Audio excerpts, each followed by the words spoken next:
génère des revenus.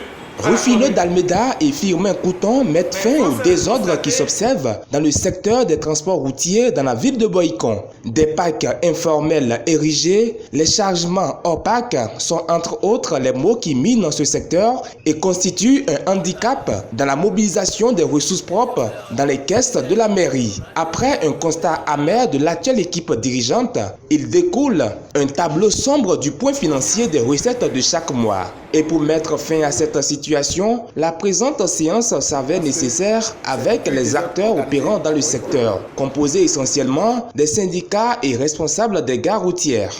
Dans ma stratégie de mobilisation de ressources, donc d'amélioration des possibilités d'action de la mairie, j'ai rapidement identifié ce point comme étant un point faible. Et donc nous avons donné aux syndicats la substance des rentrées financières. Et chacun d'eux a constaté avec moi que ce n'est pas normal qu'une grande gare comme la gare centrale de Boycon ne rentre à peine 200 000 francs tous les mois. Et la raison principale qui justifie une telle déperdition financière, c'est le chargement hors pack.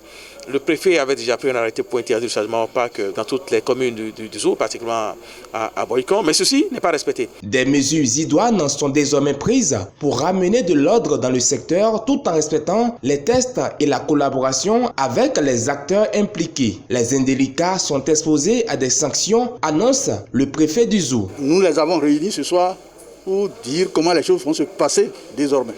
Il y aura le représentant du maire sur le PAC qui va nommer, qui sera sur le PAC. Maintenant, les syndicats se chargeront de travailler avec celui-là, à travers leurs organisations fêtières. Et le désordre doit pouvoir cesser. Alors, la conséquence, c'est quoi?